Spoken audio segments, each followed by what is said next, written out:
Is this thing on? I bet it's on, but you guys can't hear any of the sweet, totally royalty-free music playing in my headphones. We'll see if we can fix that. Hey, welcome to Friday. Welcome to You Can't Do That on Salesforce. Welcome to Batchflow Part 2, the sequel, the revenge, the Temple of Doom, the I don't remember the Star Wars name. Anyway, here we are, picking up where we left off last week. If you missed last week, you should watch last week. Batchflow is intended to be the last batch Apex you'll ever have to write because it will manage all of the batchiness of your Salesforce org, and it'll hand off all that batchiness to your flows. So you can write your flows and do batch work there instead of having to write Apex code and upload it every single time you need to do work. I really want to figure out this music. I'm not sure if I can. Let's give it a quick shot. Let's see here. Browser, maybe? How do I do browser? Oh, will that work?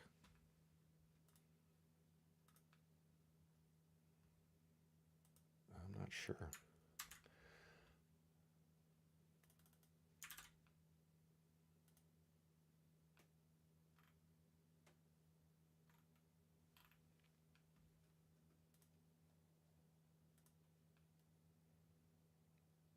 Well, that's Soundstripe.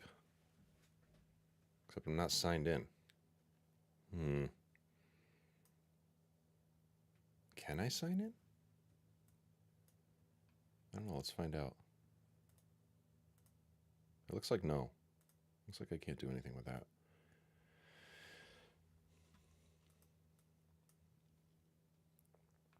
It's over here, though. Anyway, I'll work on my background music game another time. Let's start the show. Let's do some work. What do y'all need to see? Probably this. Check out some code. Check out some org. Get the what's it? Chat. Let's get the chat.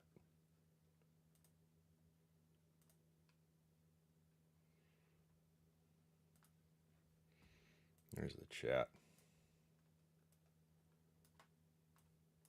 All right.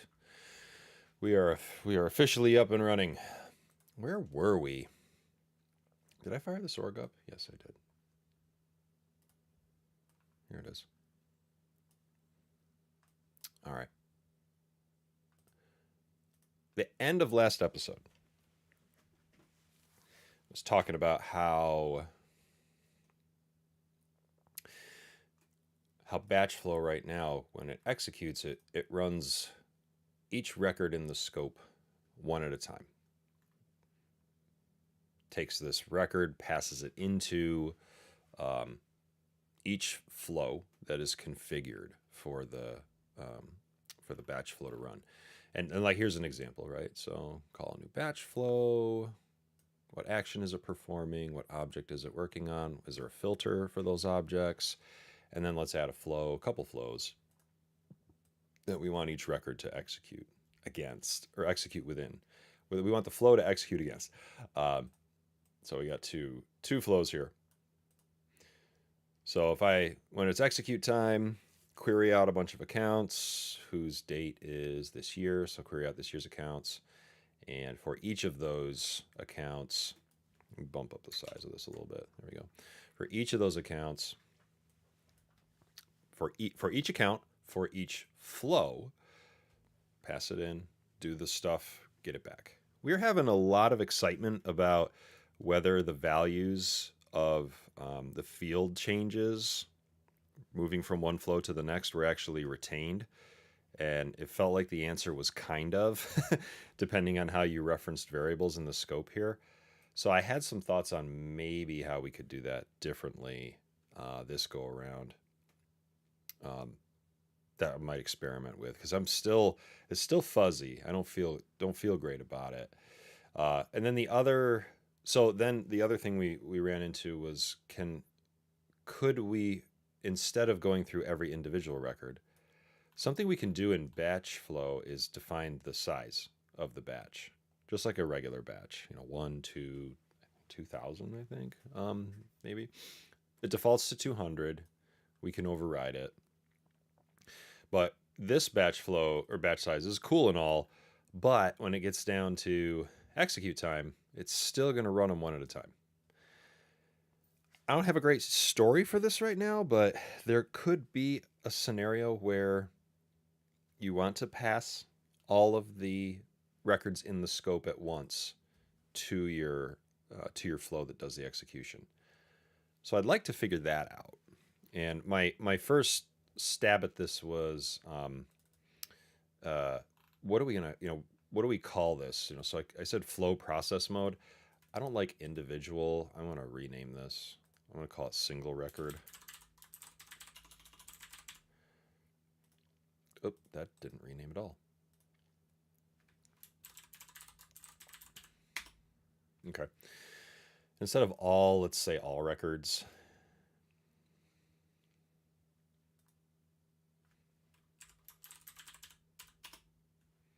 And then did we set a default to that? No, we probably should. So this is us configuring how we want. Probably it's more like record process mode, right? That makes more sense.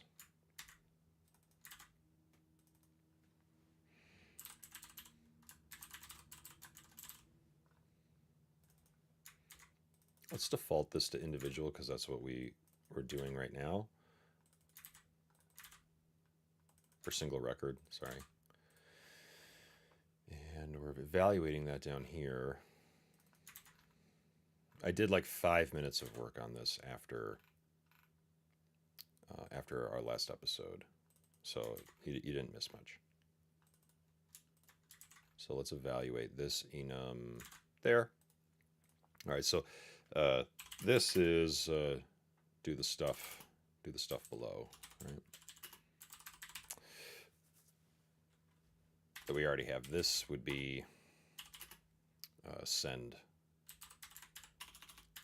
full scope.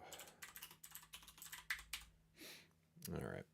I haven't done anything with this yet. Just started laying this out. I remember we tried at the end of the last episode to do a really quick flip flop of, instead of looping the records first, loop the flows first.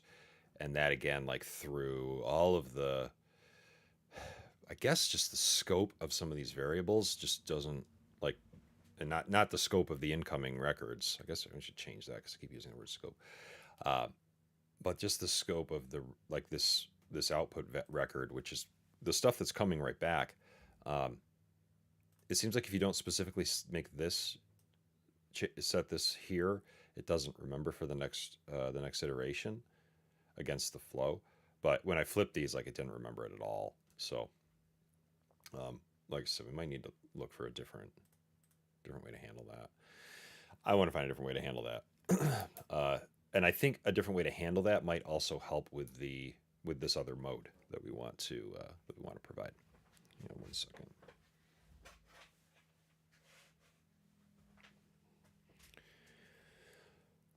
Let's see. Okay, so my first thought was, what if we created a different data structure to loop over the records, and then as those values come back, can we evaluate if the value of a field has changed? And if it has, we update like our local collection of those. And if it hasn't changed, then we don't do anything with it. And then at the end, we can update those records instead of this records collection or the scope, which just doesn't seem to retain anything. So how would we do that? I think, well, we have this variable here, this records variable. Output record's also going to be important because we want to do we're going to do work against that. But maybe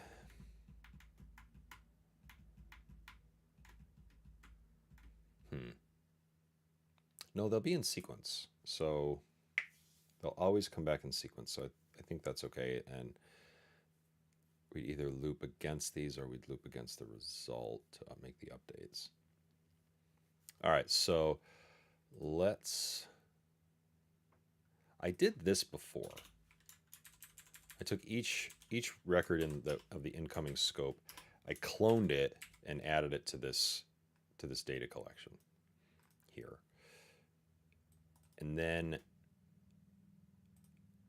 I feel like maybe we ran into this already, so we might actually be stuck here from the get-go.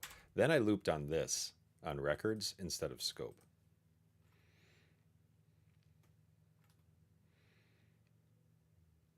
And we're never adding anything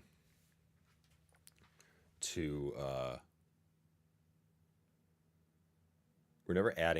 records. So I was hopeful that this would just retain its values each time we go through, because we're saying, hey, take the record and set it to output record. Now, one thing I was wondering is maybe this is causing an issue, which got me thinking, instead of just setting it, should we do something like, and this is probably worth doing in its own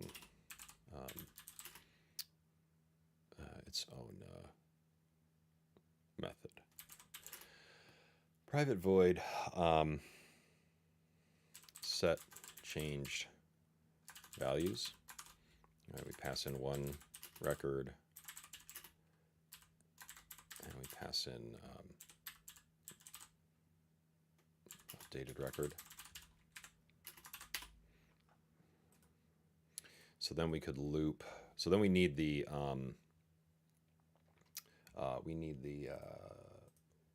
fields of that record. So I think we need what, schema.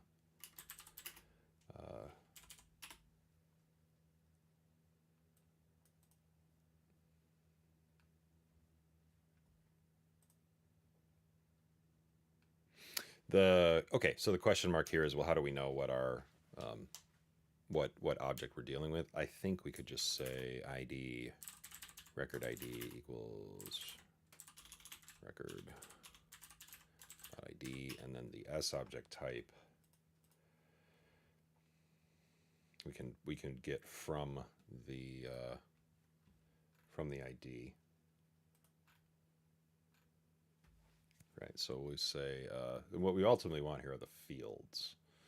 So let's say, what is that? That's its own special thing, right? Get describe. We go through the describe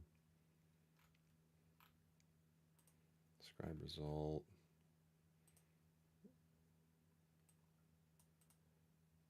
Yeah, fields is a fun one. It's a map of the fields. So let's just loop that. So for record ID dot get describe dot fields dot get map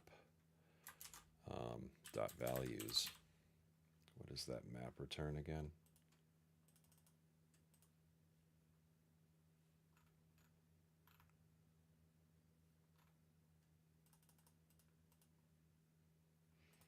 Oh, it has it should be the key set, I think. Yeah. It's the name of the field.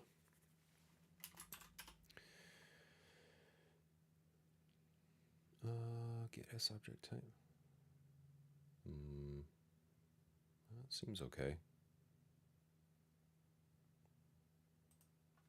Oh, string field name in this. Let's say if record.get field name does not equal updated record dot get field name, then we'll set the two to be the same. Maybe this will get us around our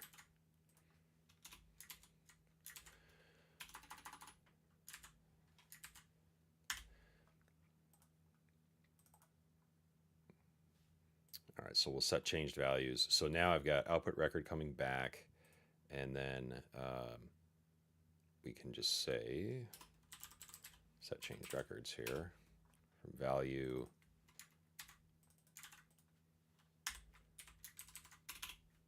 Okay.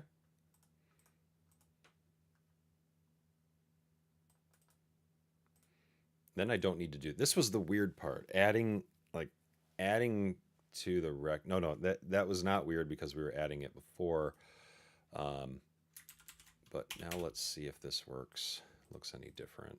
And we can run this with our tests up above. And we need our dev console up.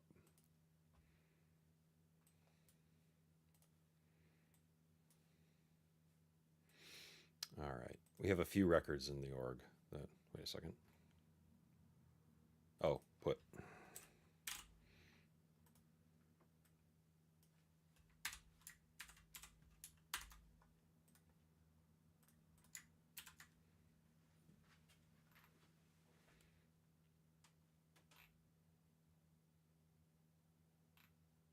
I did not put this in the right spot.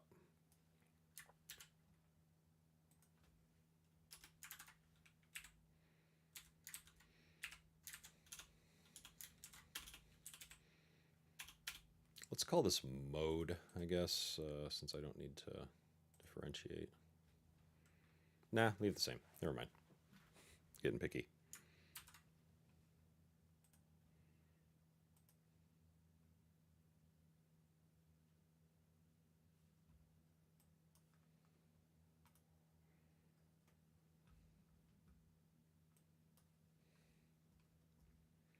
That work? That worked. All right, let's run this.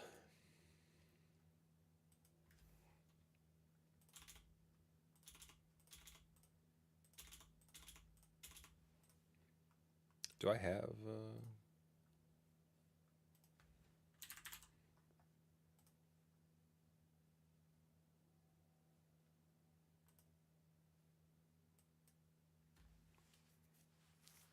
All right, so we have account set name.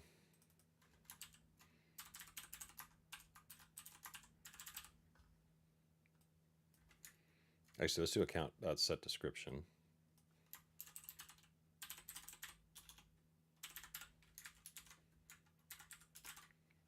And account set website.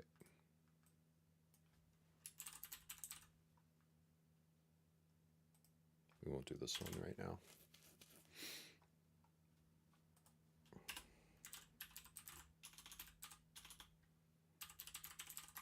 Bf.execute, right? Yep, so that fires it up. So this should work. Let's open up the Apex jobs here too.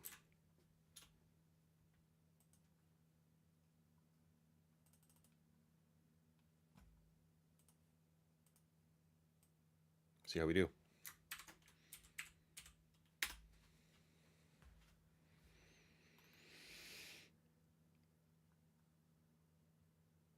What?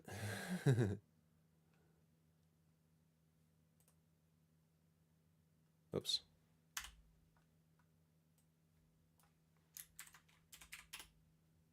All right, that fired up. See it in the jobs. No? What did I... Wait. That's not today. Oh, that's last week.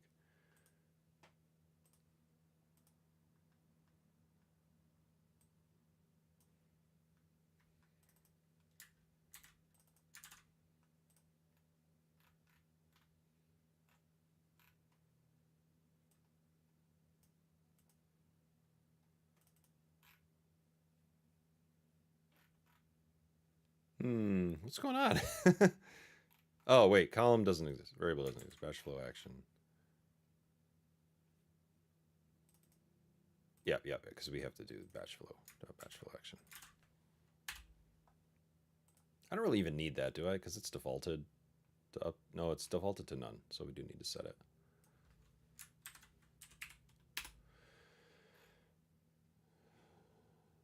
Huh?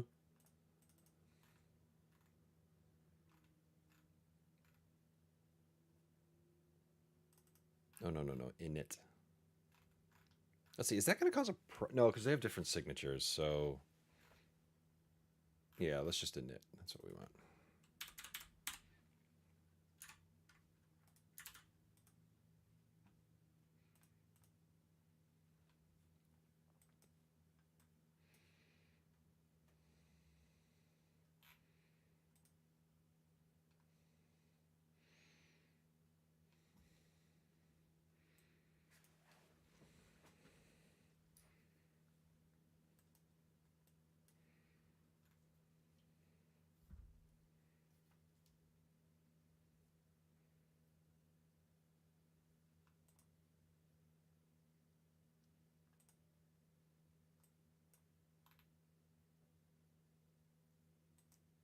Okay, did that.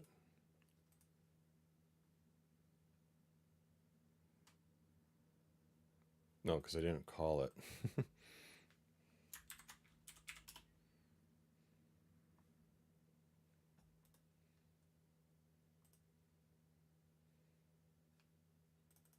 Invalid type of flow. Account set description? Really?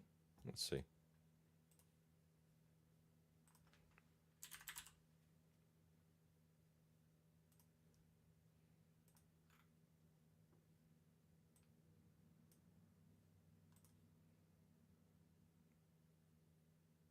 Oh, we had account description list. Well, let's just do set website. We don't. I do need it. I do want it to run through two of these though. So let's do set name, even though they're probably already set the same. But I did. Oh yeah, there's our code. I think I was doing this to update the accounts that, because let's see what do our accounts look like.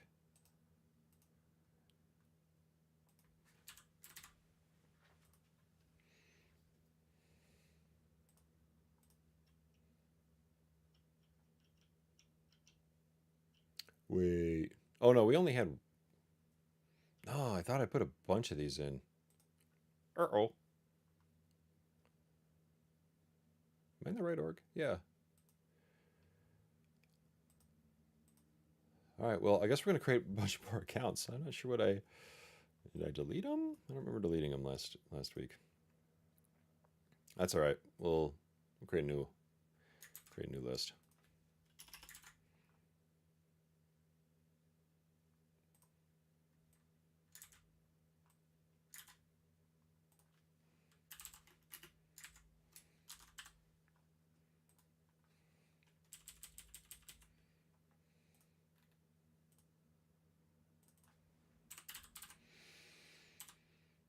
Let's do.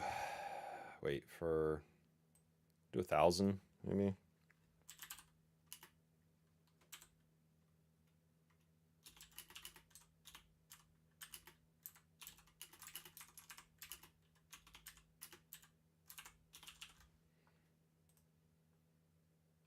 Don't really need to increment that.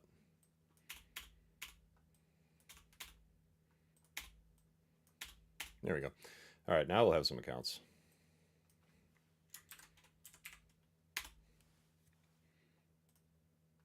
No, we won't. No, we will. 4-4.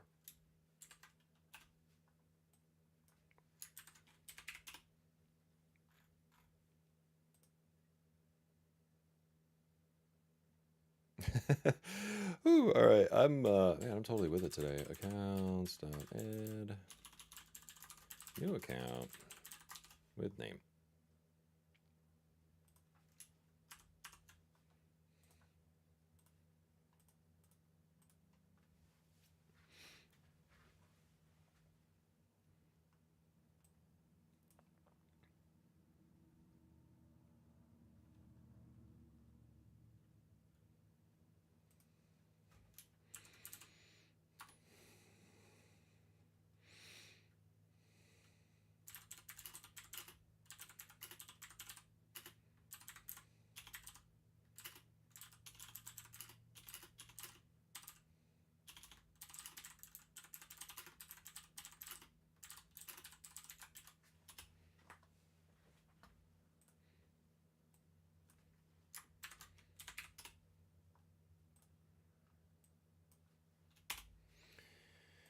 Man, it's like I've never done this before.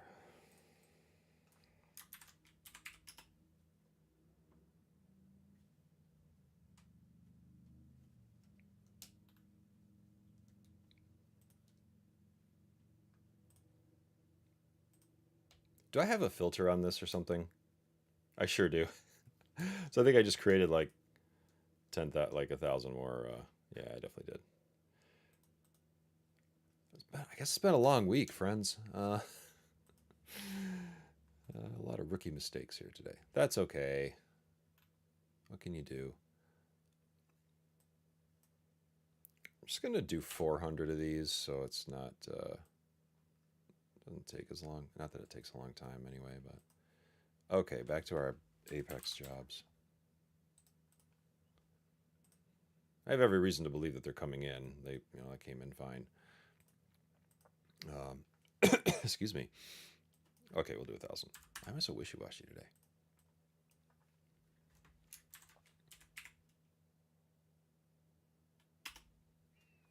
There we go.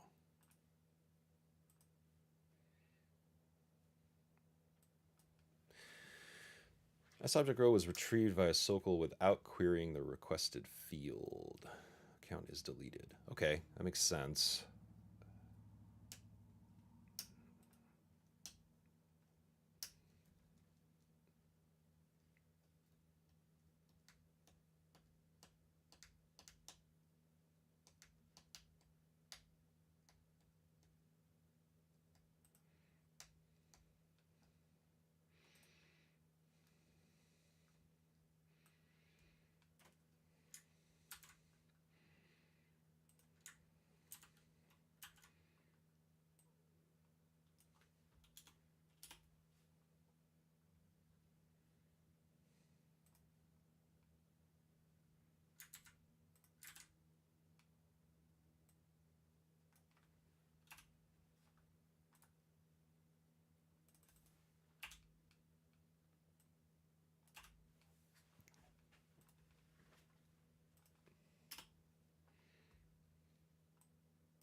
So I wonder what side of the equation that is.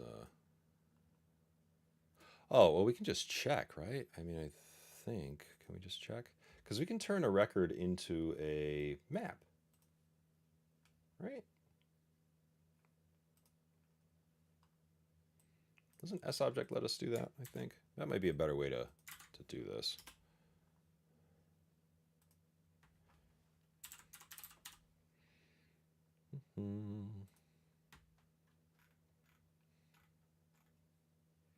Get populated fields as map. I like that better. And then what is that? That's a map of the field name. Yeah, let's do this. Let's do this instead. So when we're setting changed values, which again, I don't understand why we need to do this, but so be it. So let's instead say for string s in updated record dot get populated fields as map dot keyset.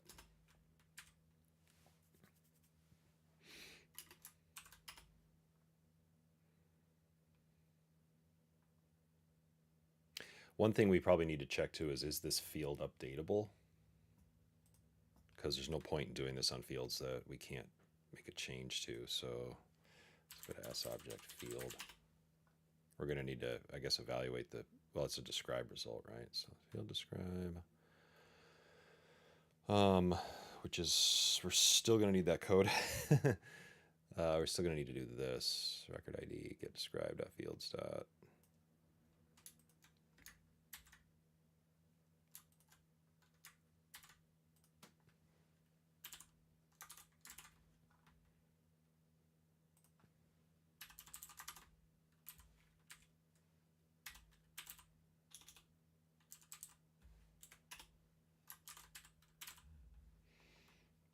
Field describe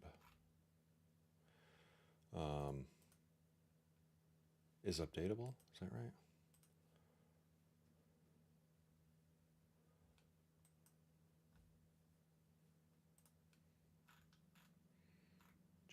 is updatable. Yep.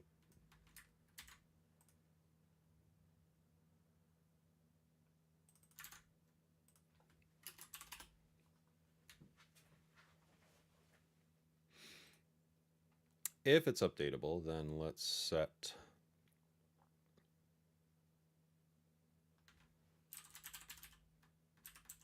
I think we can still do the put on here.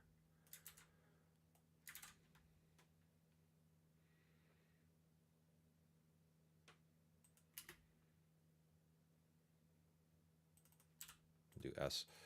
So let's see. We're looping over the map to get the fields that are populated. We have the name of the field. We check this. We check the described details about that field, and then we set that field on our record with the updated value. Because at this point, we know that that field is populated because of what we're looping over. I think.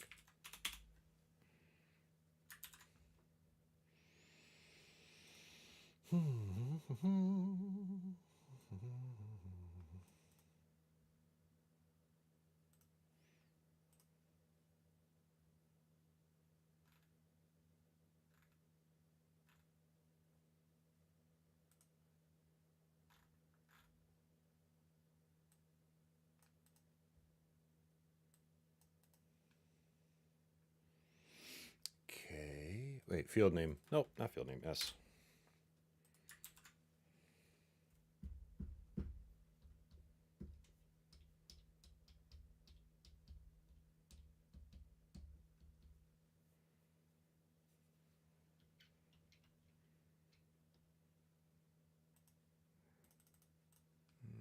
Okay, that works.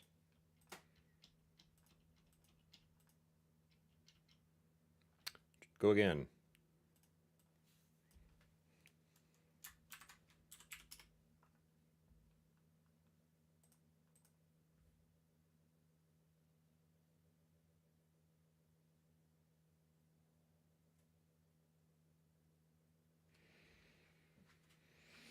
All right, let's open up one of these.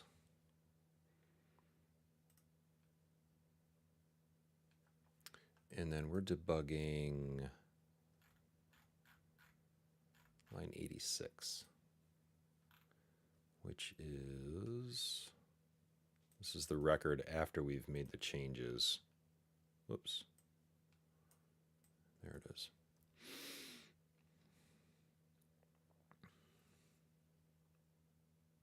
Yeah, so it looks like it's building. So this is, I would expect this. We're looping over each record, and within that loop, we're looping over each flow. So we get, this is an account, and then we get this is an account and the website. That makes sense. And if I go all the way to the bottom, 90 is my records, and they do have everything applied to them. So it is getting preserved. So we're happy about that.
All right, so that works, I think.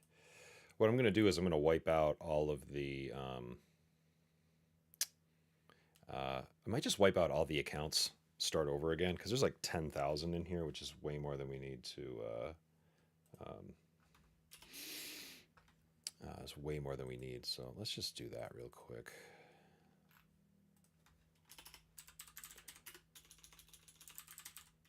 Also, I'm like, I don't know what I've done to each of these accounts yet.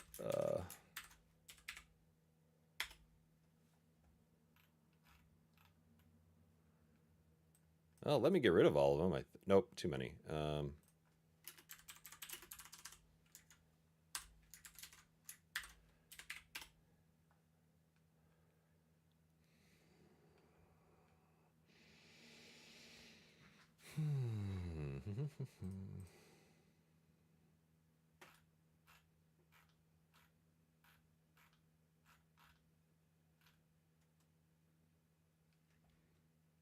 It's going to take a second. It's going to take longer.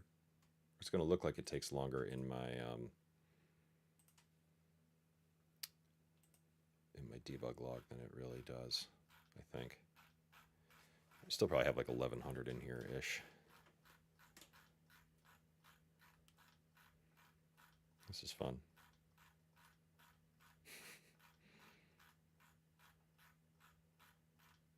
Or maybe they're still cooking.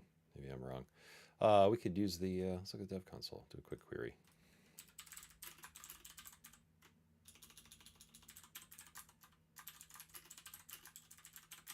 They're gone now.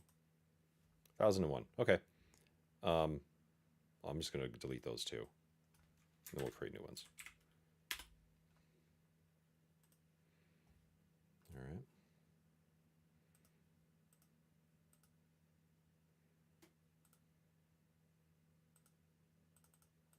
And this is sad, apparently. What? All right. Dev console. Just not feeling it today, I guess, huh? Just didn't want to come to work. I can feel that. It's Friday. Kind of tired. 0. Not 1001. What?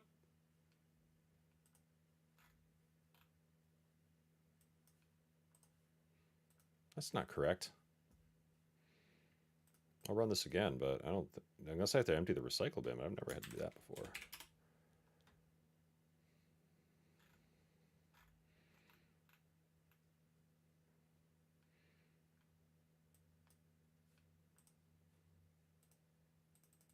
What?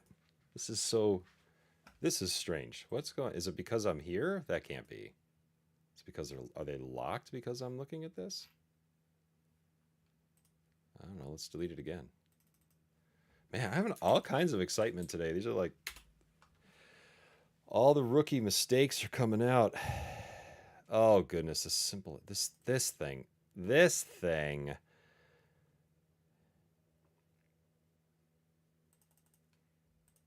Get rid of these entitlements, y'all.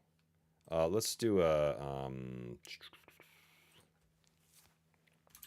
database.delete. And we'll just say all or nothing false. I think that'll work. This guy here, he shows up all the time. I don't know why. It's like crept into scratch orgs. And I don't like it. Where is your entitlement, sir?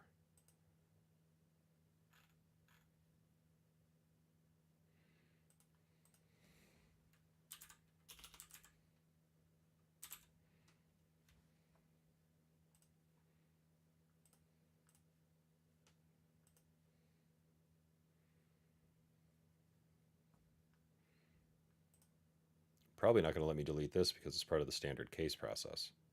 Okay, I stand corrected. It was fine with that.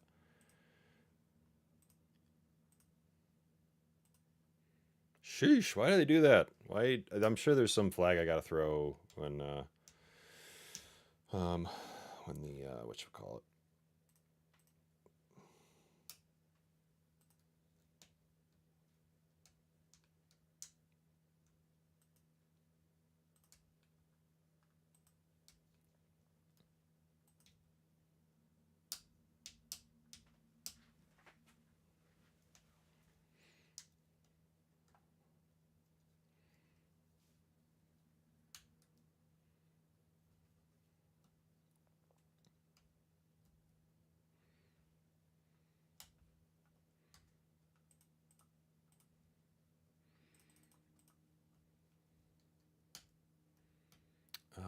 Okie dokie. So we got none. Let's make some more accounts.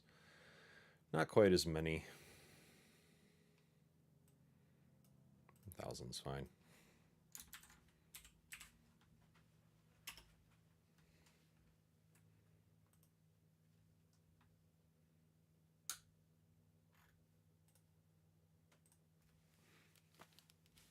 I'm still looking at entitlements. There we go. Cool. So we've got that now, and I don't think we have. Let's change the fields up here.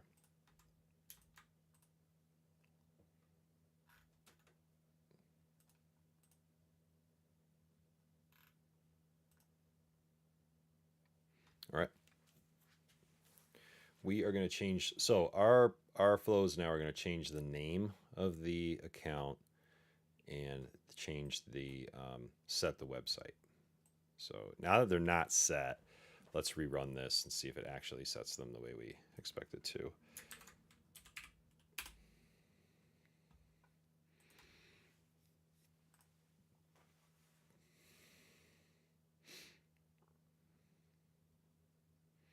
Maybe it's just that subtle field setting situation that we need to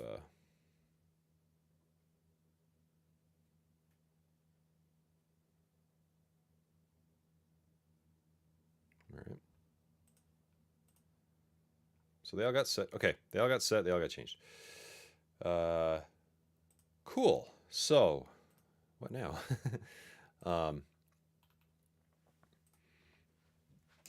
I guess that's the mojo that we need to do there.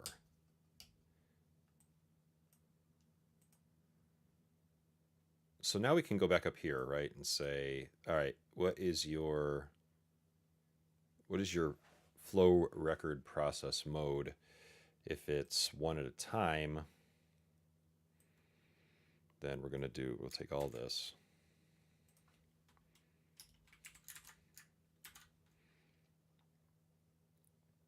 We don't need to loop that.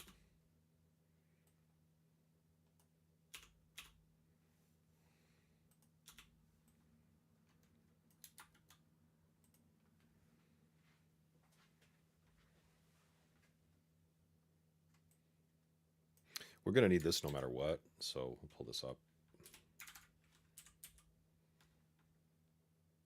I should pull it up even higher, yeah.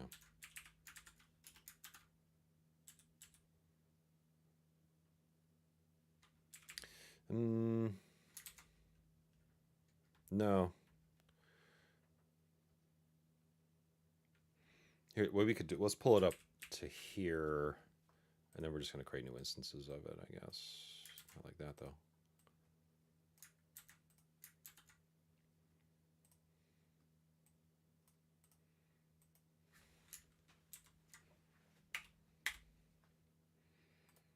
There's probably going to be a more elegant way to do this.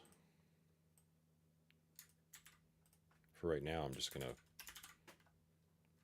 put them both in here. So if we're doing the full, all the records in the scope, we're going to pass records instead. And I guess output records would become a list.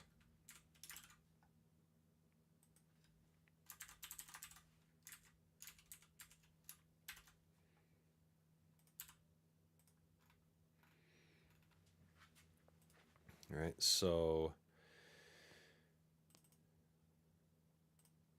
I'll put records. Then I think we just do an integer, kind of walk both of the flows at the same, or both the records at the same time, both the collections at the same time. X less than.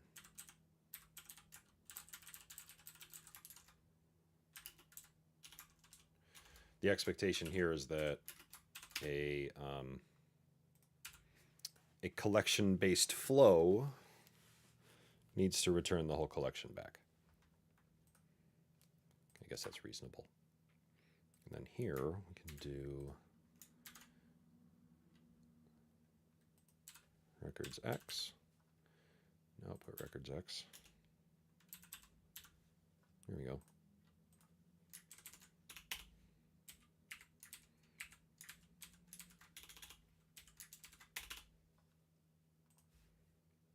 don't think we need this anymore.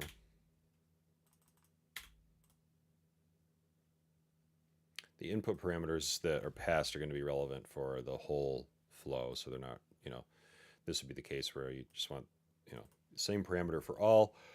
I guess that's the same with both of these. So why would you do this? Maybe scale. Maybe you want to have the records relative to each other. Maybe performance. I'm going to keep this for now, just in case we need to go back to it. And I think my account description flow. First of all, let's reset our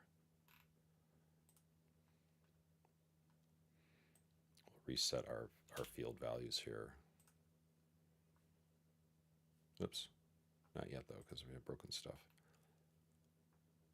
Oh wait, this has to be a list, right?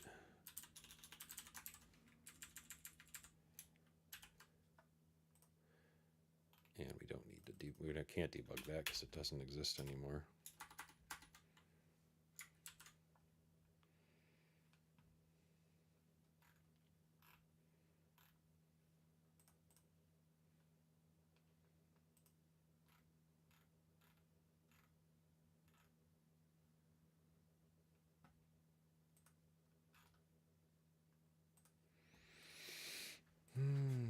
Okay.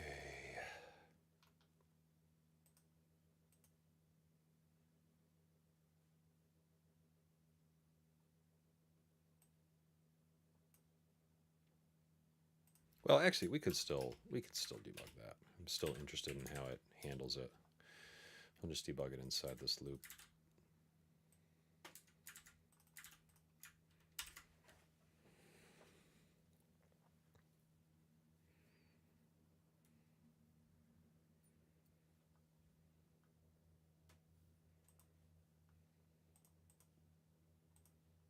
All right, let's take a look at that flow that we set description list.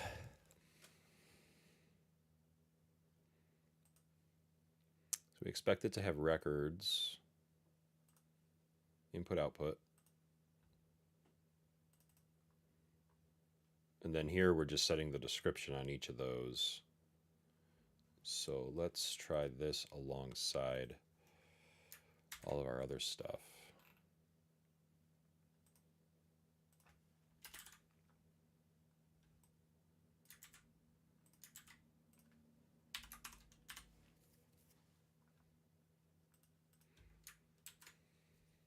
Oops.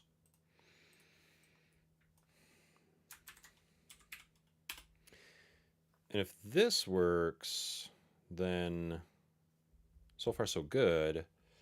The one thing that all these flows are doing are just setting a value, right? So they're not testing the data that's coming in. They're not saying if website is blank, then update website, which I think is going to be our next hurdle because the flow needs all the fields, right?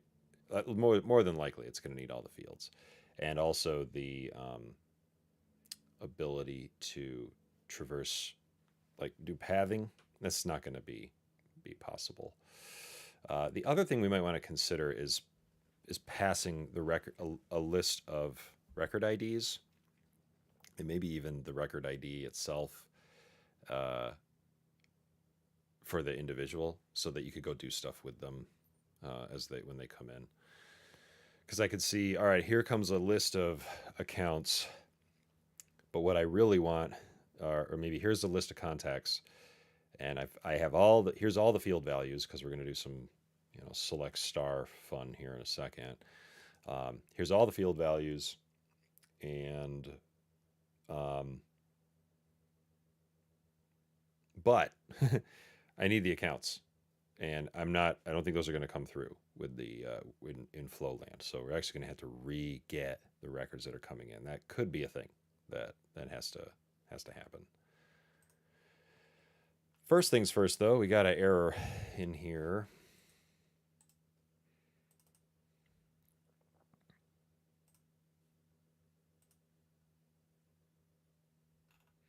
Okay.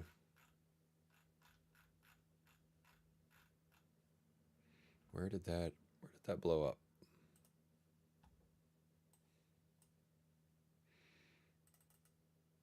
Set changed values. Line 122.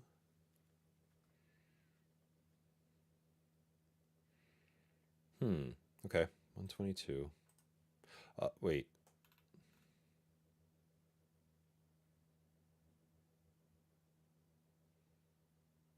Oh, because we're trying. Okay. I've got to think about how this gets configured now.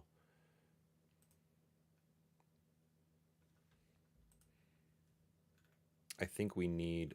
So add flow takes the flow name.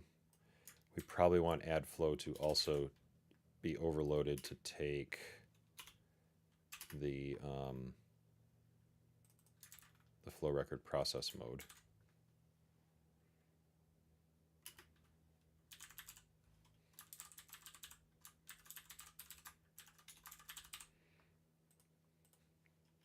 So in this case, we actually want to. Oh, and we probably. We're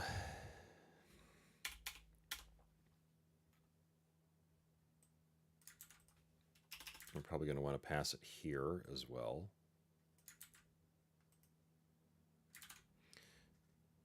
And then that actually means we need to.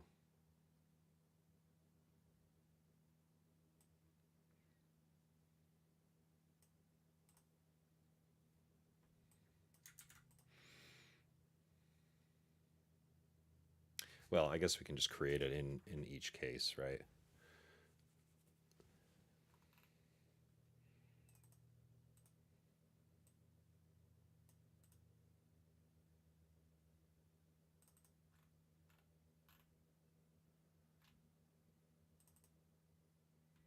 Let's see, because add flow calls this one with an empty string.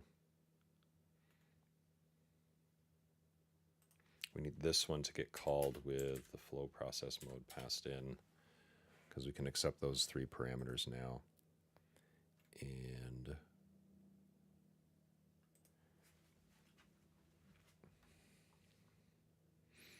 we default it here, so we don't need to say anything.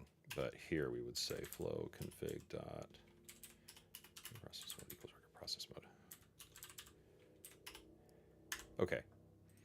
I think that maintains balance in the universe. And if we come over here, we need this flow here to take, let's see, batch flow dot, what is it, process mode?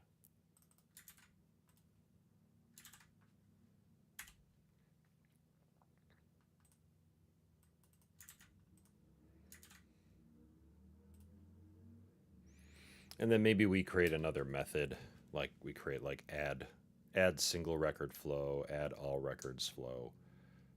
So then this gets kind of implied just for a, ease of use. Okay, that is probably the issue. We're gonna find out.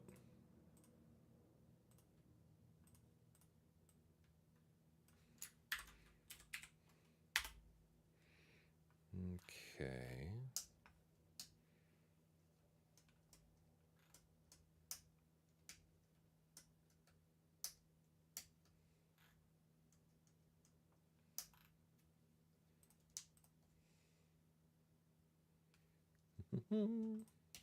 Oh.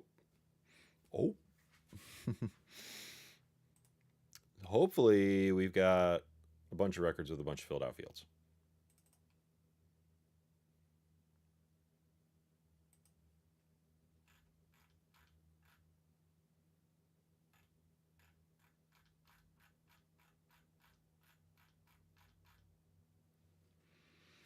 Now,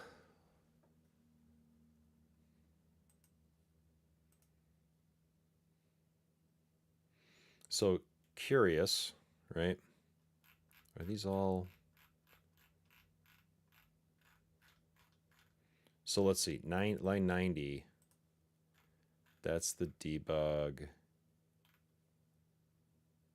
here. Line 103 is the debug here. but I don't see the description. So let's debug output records.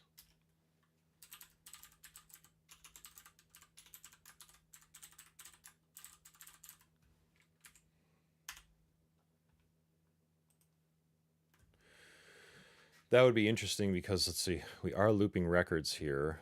We're setting it to we're setting the description just to some hard-coded thing. But it doesn't seem like it's going back.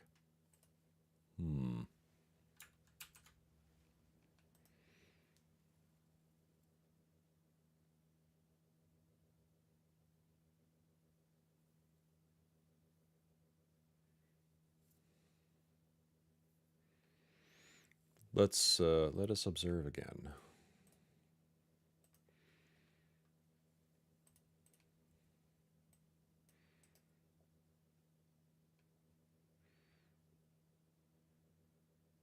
I was hoping I could right-click that and then just run the Apex, but not to be.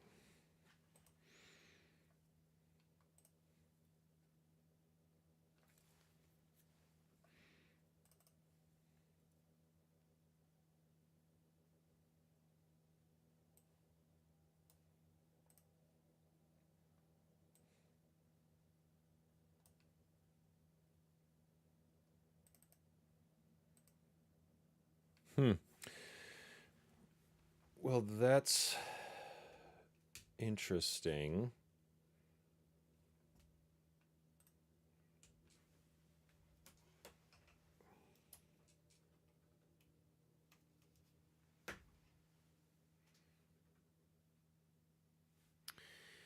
It's interesting because they're not coming back with their updated values.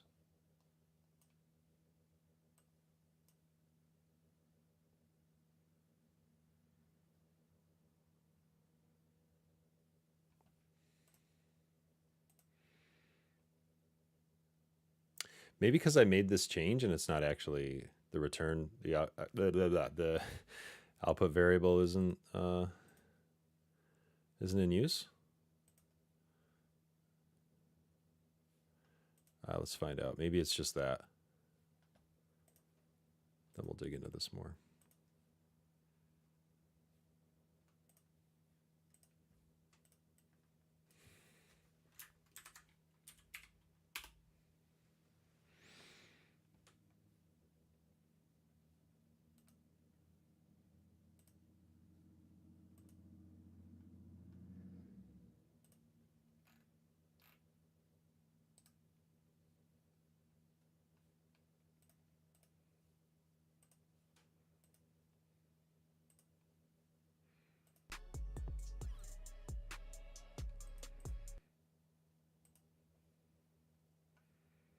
I wonder if this will work.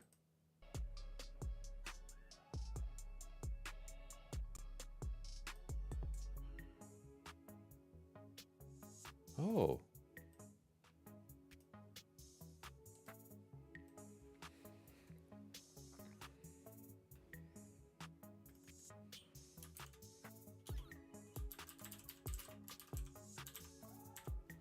Maybe we have audio on the stream now. I gotta listen in and find out.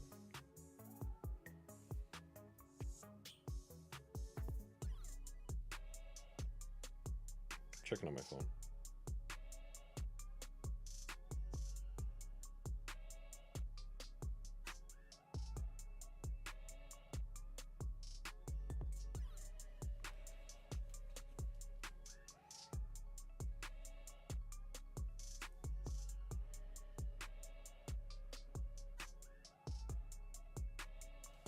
Let's see.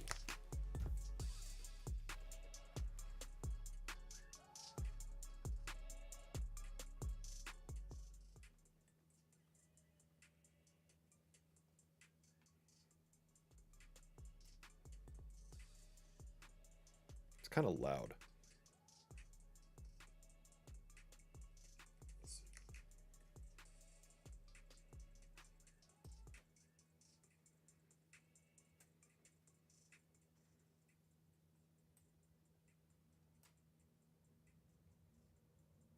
That might work. Now you're going to hear my feedback.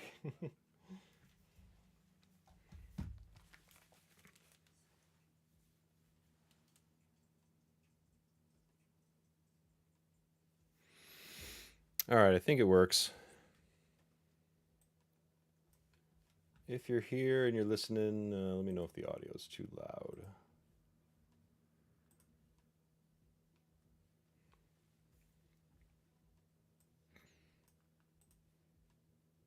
Okay, that reran, I think. I'm really hoping I just didn't have that set for to be an output variable. Bummer. Bummer, dude. All right, well, can we debug it?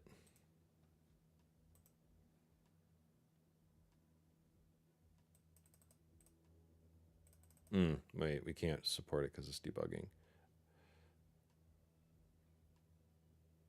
I could just run it individually, I guess.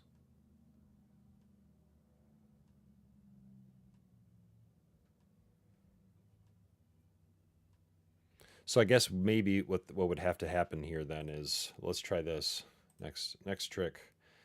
Create another variable. You can't clone a variable, right? So this will be output records.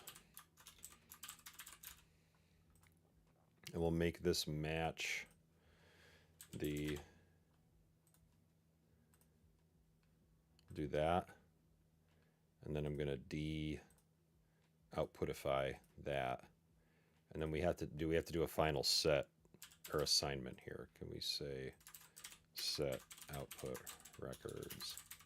It's kind of a pain to have to do this, but if it works, I won't.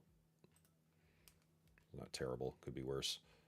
We could actually just create templates for these types of batch flows, and then it would handle the input and the output. That'd make life easier. I'm totally jumping the gun, thinking this is all going to work. Okay, output records. Instead, we're going to use output records here.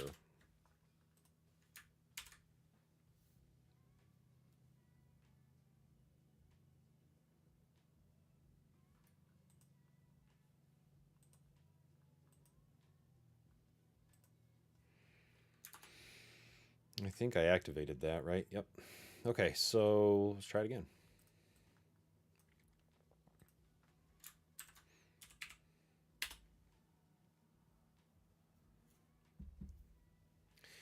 If this works, it might be worth revisiting up here if it's better to just have an output record property come back.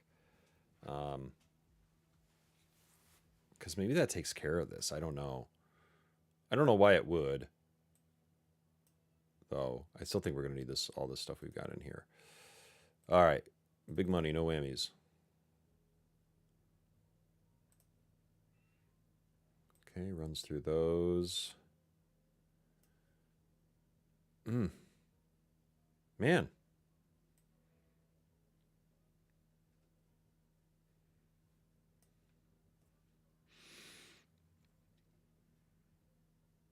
I want to download this.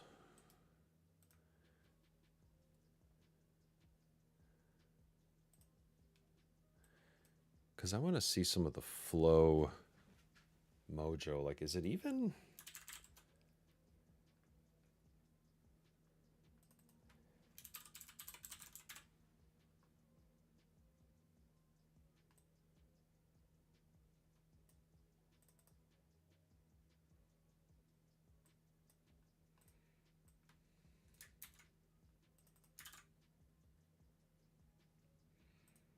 All right, let's find a time span of one of these. Oh, actually, I don't want to filter. I just want to find it.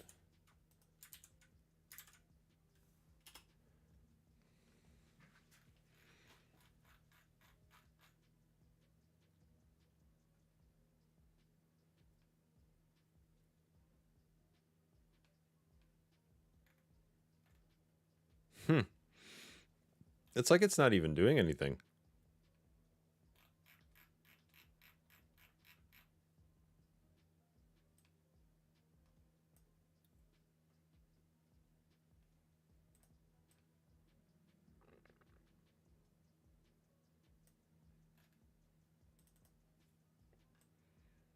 Oh, wait. I probably forgot to push check the magic checkbox. I hope. I hope I forgot to check the magic checkbox. No, darn it. I did check. No, no, that's the wrong one.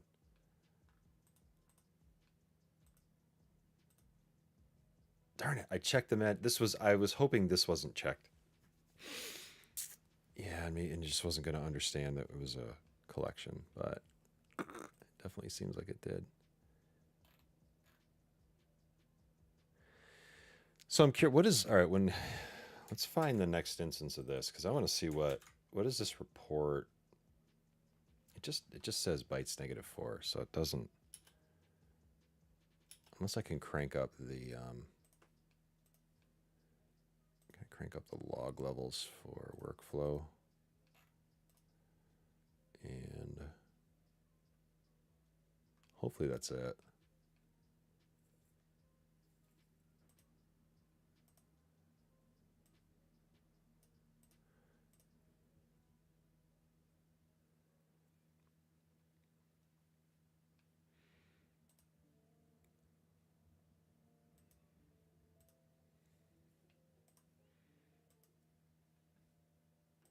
Okay, run it again. Let's see if we get some finer detail on the.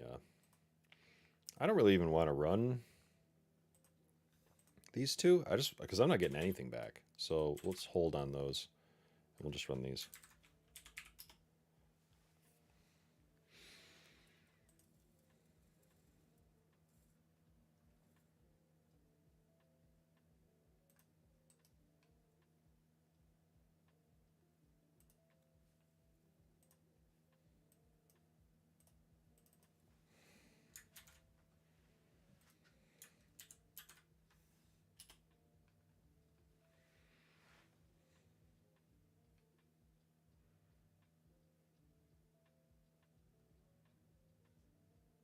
See, it's not doing anything. No.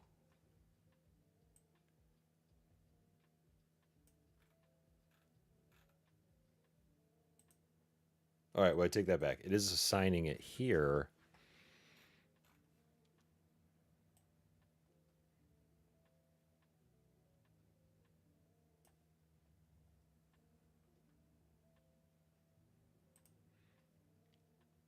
Yeah, but check that out. It's not.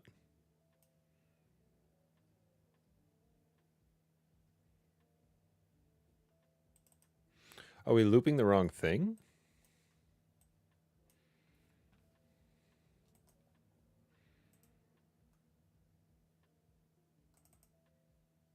No.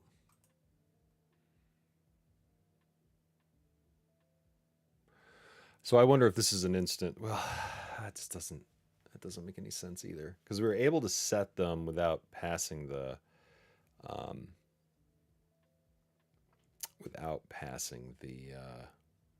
field value.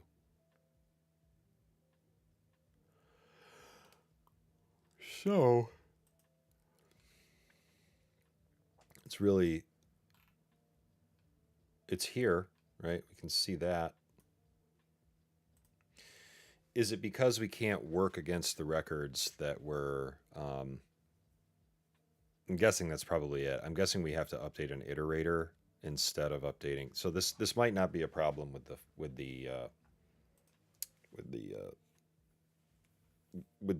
parameter. It could just be a problem with the flow. So what if we instead could we do this? Could we let's create an iterator. Let's see.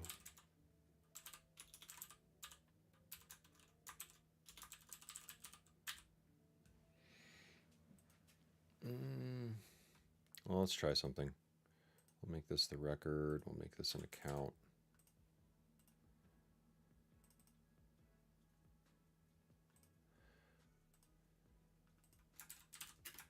What if we set the iterator?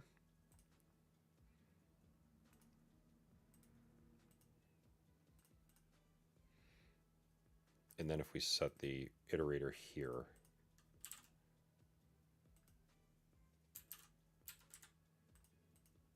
All right.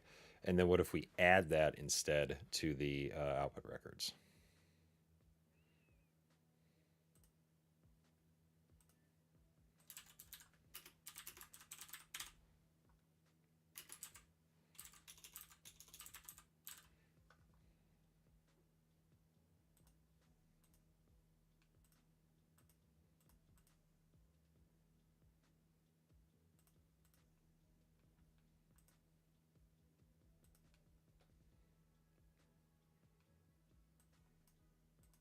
So we don't need to set this.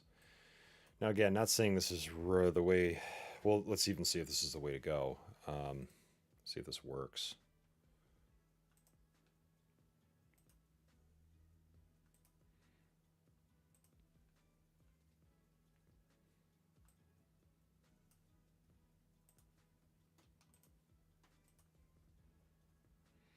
Okay, this is activated.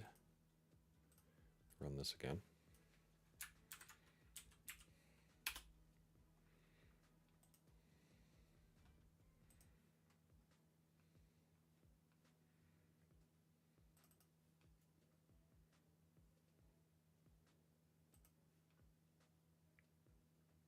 Okay, coming back now. We're happy about that. So I think the issue was we were operating against the loop, or operating against the collection we were looping against, or looping over, which I should remember that you can't do that. I'm 99% sure you can't do that. Or I guess 100% sure that you can't do that now because it doesn't work. Okay, so that's cool.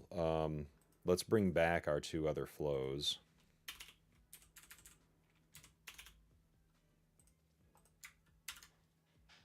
Oops.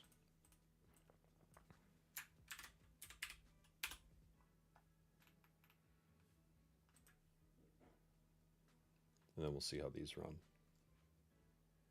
Ooh, those are big. Those are big log files. Big log files. That's going to take a minute to open. If it opens. Because I can dial back my... All right. Set the account name one at a time. Set the website one at a time. Set the description in mass, but, you know, debugging one at a time. Save those, and then what do we get? Let's add the description out here if we can. Oh, we can't. That's all right. Let's just go into one. Hey! It worked! We had to do a little bit of funkiness in the flow. Not really funkiness. I'm just a dummy. You can't do the thing. So it could be a similar scenario, I guess, here in the flow that you would maybe initialize a different. Well, no, because you can't change. You can't affect the whatever you're looping over. So cool, right? Kind of cool.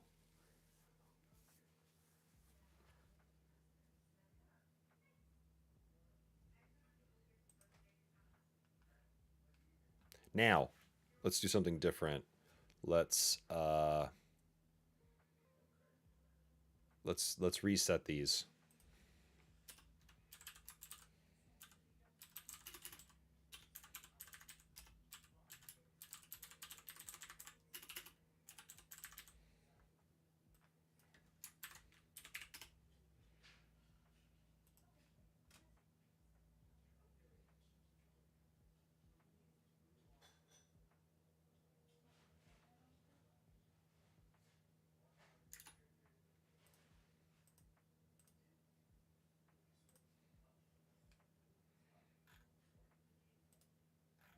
Okay, those are all cleared out.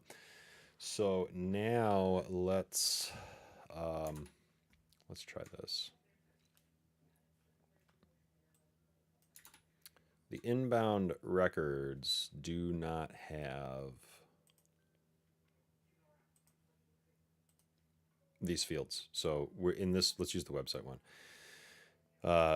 We're just blindly setting it here. So if it feels like whether the field exists or not, then we're not gonna, we don't care. We're just gonna run it. So let's do a decision here. Say website is YCDTOSF question mark.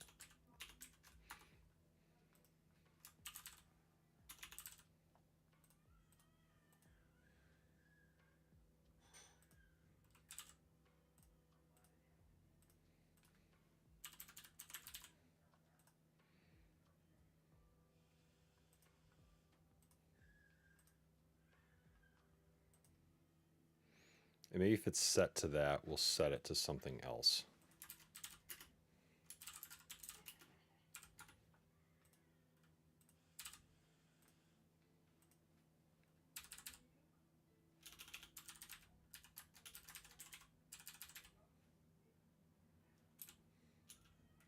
We'll set it to not YCDTOSF.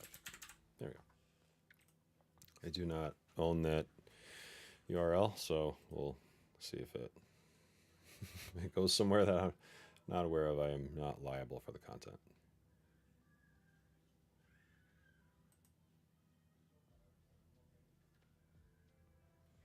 Okay, so first time through this, we should get YCDTOSF, and then second time through it, oh wait, if it is set, yeah, it's not set, so we're going to set it. Second time through, it is set, but we haven't provided it, so we're going to see what we get.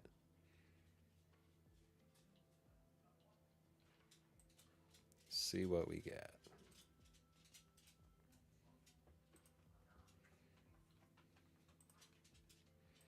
All right, so we're going to run this again. Let's just do website. We wouldn't do anything with name yet. Probably should turn that debug level down. What are we doing here? I think we were just doing maybe info. Okay. All right.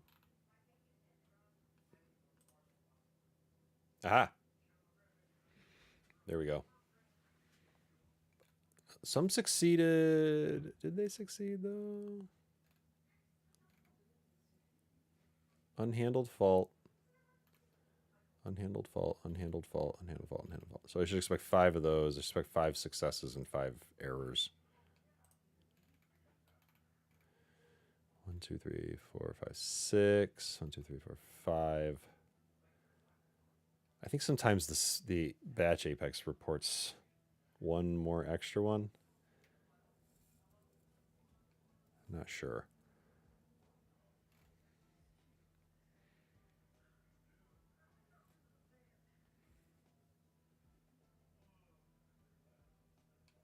Well, okay, so that answers that. Now, let's do this. Wait, what did I just get rid of? Okay. Let's do...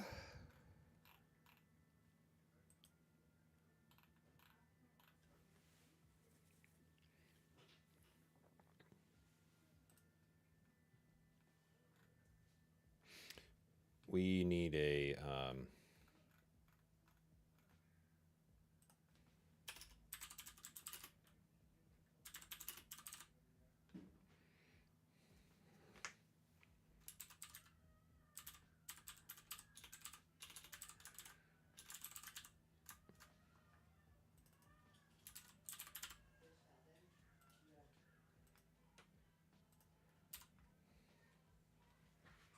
I'm going to call it get selectable sockle fields because we're just going to send back a,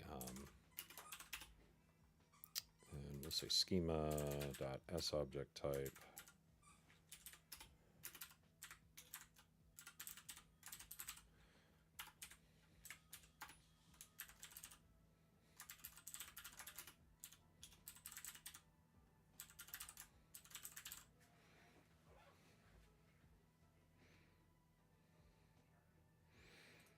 Get selectable fields for sockle, I guess that might be.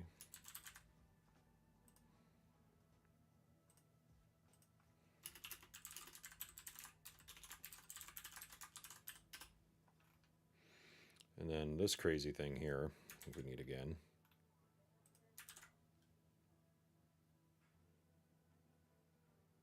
Kind of. We need to loop over, let's see, for, not if, for schema dot describe, right? Describe field. No. SObject field. That's what we're going to be able to loop over. SOF in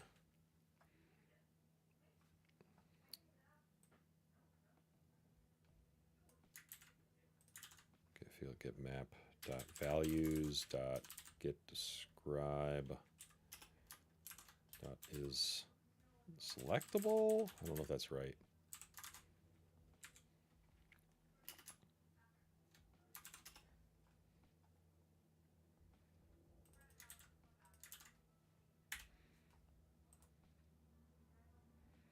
Let's look that up.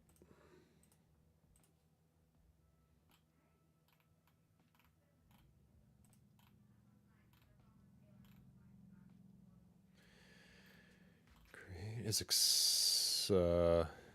accessible. Yeah.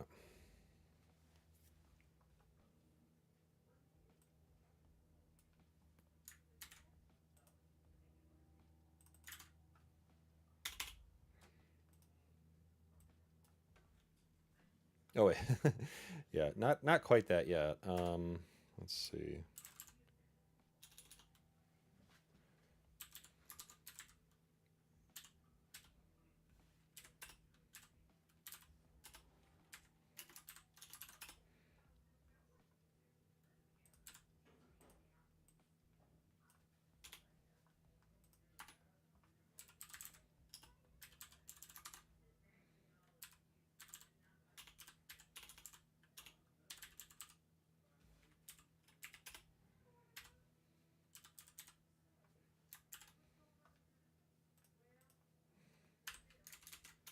Here we go.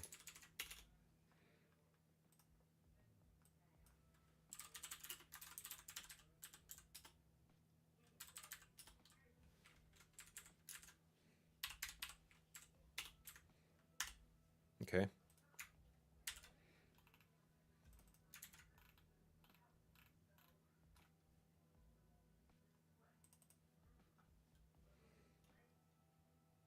Oh, I guess we want to pass the string of the S object type, right?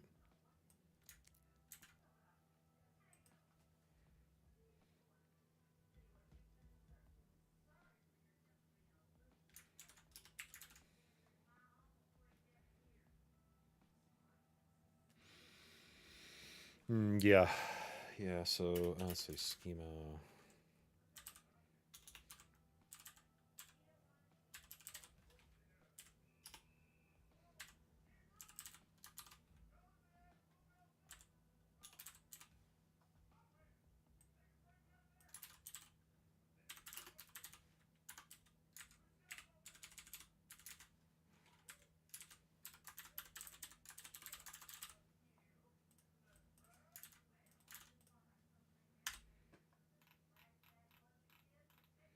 So then we could come up here.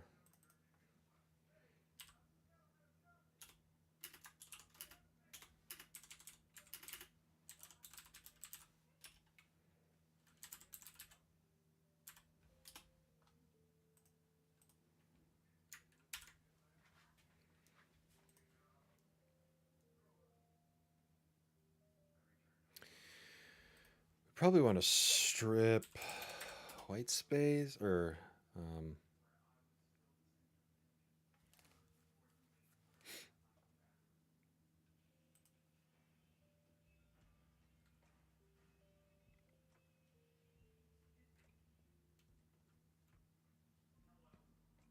hello, are you alive?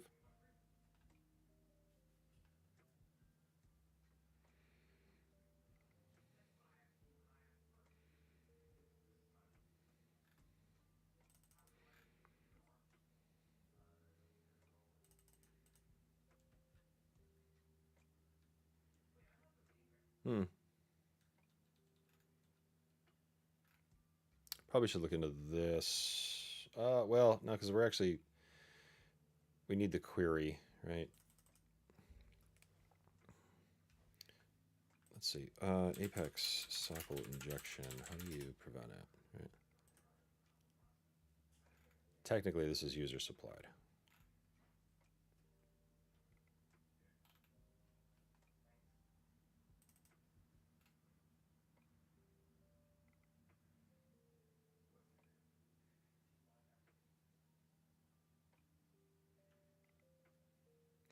Well, it's not really user supplied. We don't get to. Nobody gets to choose this. This is just the. This is just the tool doing what it needs to do to get the fields it needs. Okay, so those should all those so we should have all fields now, all selectable fields. And hopefully this website thing works this time. Let's try it.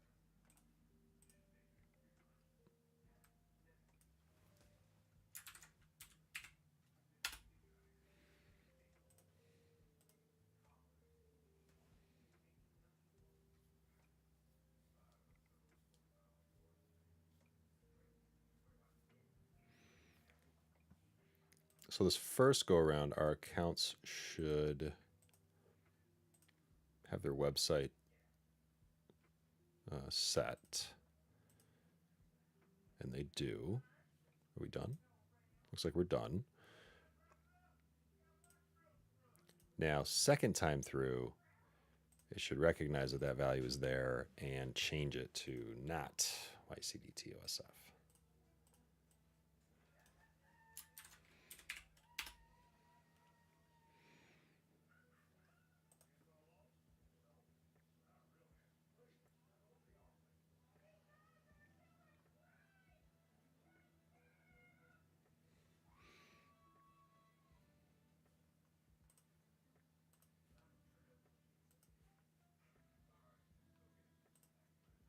Here it comes. Looks like it's doing it.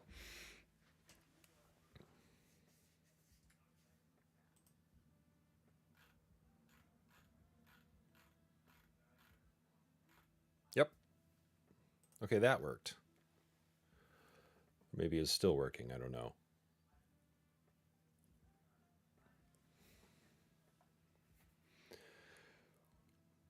Because I think I would have. Oh, excuse me. I think I would have expected three more.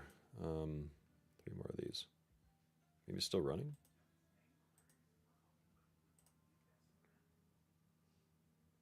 Nope, it's done. I guess we just lost, trailed off. Maybe they're too big. Which reminds me, I probably should do this. Select. Is that right? There's not too many in there.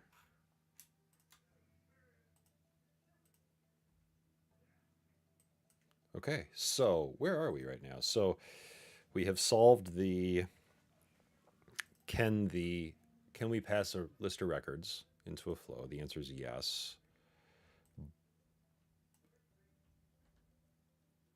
And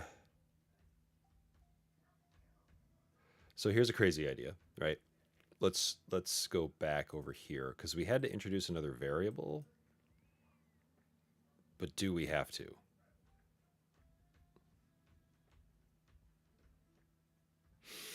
I guess I don't know if we have to, but it seems like we want to, because we have to do this other, this other stuff to prime the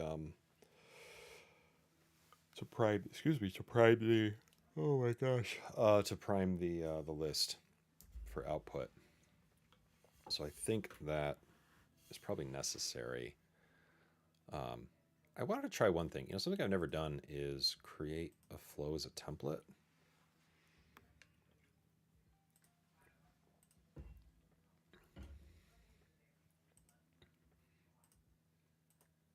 The challenge with creating a batch flow template is you have to have the explicit data type of um, the incoming records. Yeah, so that's not going to work, unfortunately. So we can't do that.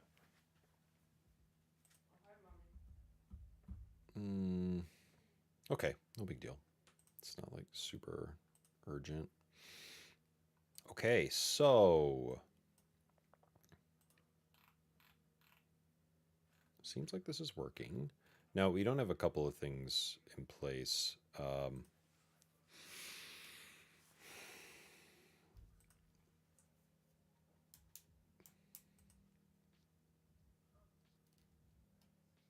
The original implementation of this, let's see if I can find it again.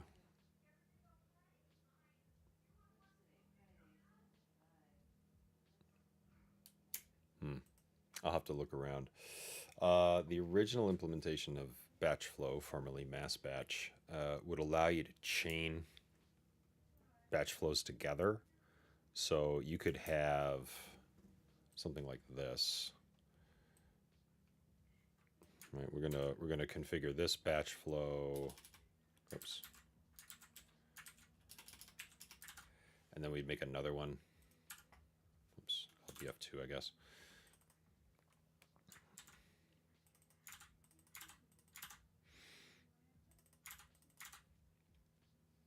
So this would allow you to, so I could create a second one, and then I could say bf.next batch flow equals bf2.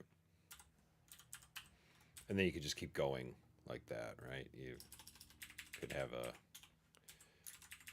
these are obviously identical. We wouldn't do it like this, but I could have batch flow 3.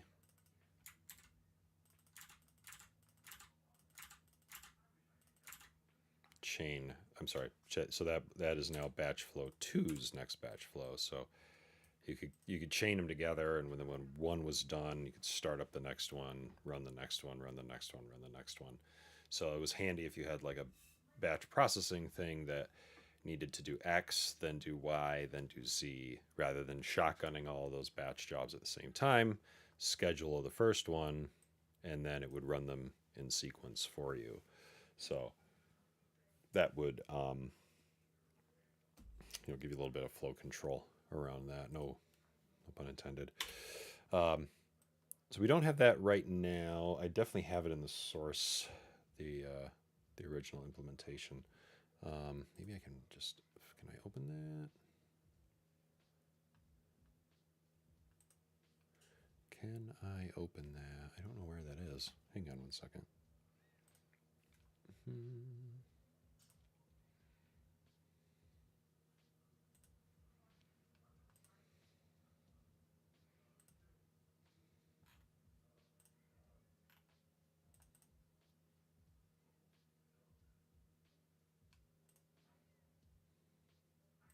Oops.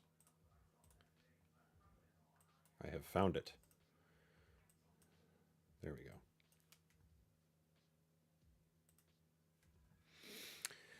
Here was the original, and what did we have for the next process?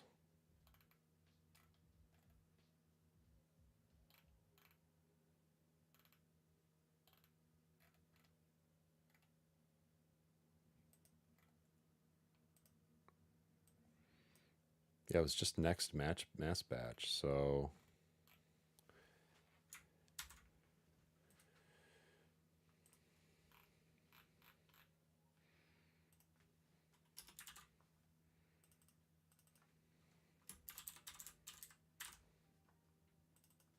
we'll change the names.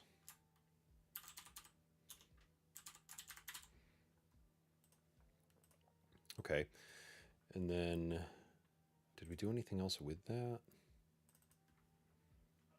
I think it was when in our finish call. Yeah, we would do this.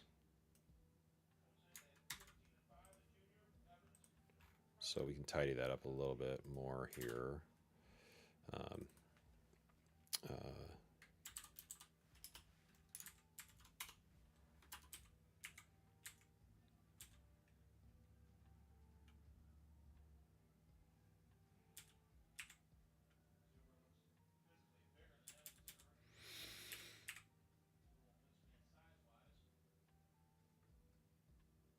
So when let me double check. When we init, we had some old stuff in here. I can't remember what this was doing. This might have been a dynamic. My attempt at doing some dynamic mass batch Mojo reference, but I think if we call next mass batch init and we have set everything we need to set, it's going to, where's init? Yeah, it's going to do what it needs to do. So that's probably it. There's some fun stuff with testing. You can imagine, like it doesn't work because it doesn't want to have more batches than what are slated to run. So we're going to see if this is not null, then fire up another one. And I think that's it for the implementation of finish.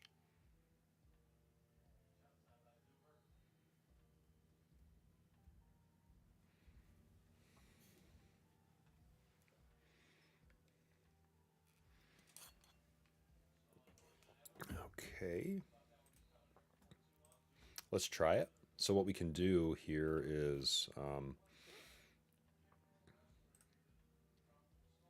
we're going to run the exact same thing. So it's a little, it's a little silly, but say BF1 will do the name, BF2 will do the website, and BF3 will do the description list. And now these are chained together. We just want to do the name here. So now these are chained together. So the difference here is you're going to end up with, instead of running flow, flow, flow, we're going to run batch, batch, batch. Or it could be batch flow, batch flow, batch flow. Or it could be batch flow, flow, flow, batch flow, flow, batch flow. So I wouldn't normally do it this way since you're operating against the records that you need for all three of these flows that you're calling. You probably don't want to fire up a batch each time.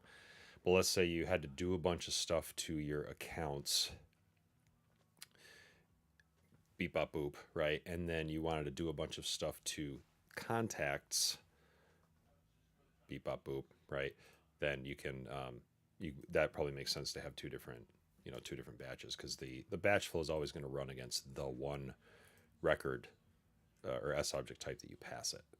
So this is a little silly, but we can see if it works and see how we do. So we have our batch. Our original batch is what's responsible for kicking this all off down here. But we create our second batch. We make it the next batch flow of BF. Create a third. We make it the next batch flow of BF2. So now everybody knows about everybody. And we should be good. We'll find out. Our debug console is cleared, I think. No, it's not. Just kidding. It becomes more important to look at this as well, because we're going to see 3 batches now get created to support this. At least we should. All right, fire it up.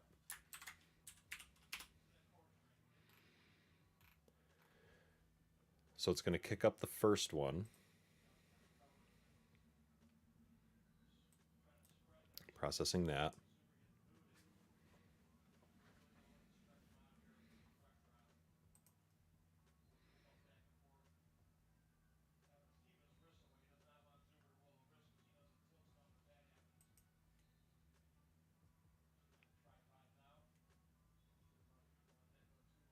Okay, I think it's done. Yeah. Is that right? Oh, wait, no. Completed that one. Did it queue up our subsequent one? Yes. All right. So finish the first one. So it did this.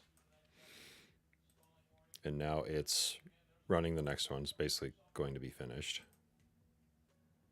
Yes. And then now it's running the third one.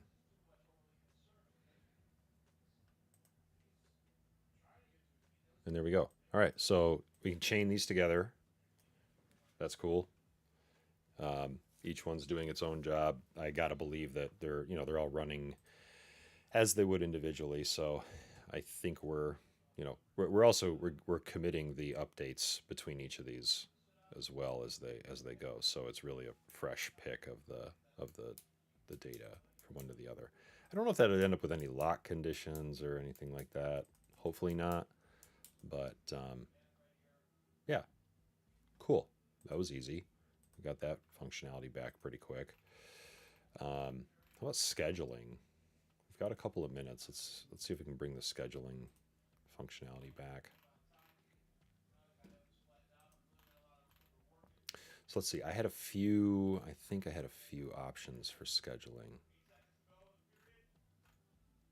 Where were you? Schedule and schedule once were the two ways to do it. So where's a init? We'll put these next to a init. And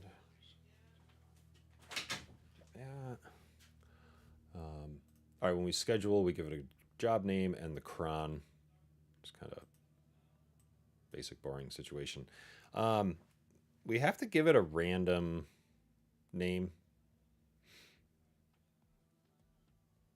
I'm basically just taking a like a random long value just to make sure that if you do schedule for whatever reason the same thing twice, there wasn't any checking to see if that name was already scheduled. And I guess we would want to. I suppose we could allow it to schedule as many times, the same thing as many times as you want. So maybe we do leave that as is. All right. So schedule is just doing, so this is system.schedule for uh, this will set it up to run on the cron. That's what schedule does. So it's basically telling itself to schedule with the, we've already set one up. So then we're going to schedule it for, every night at 2 a.m.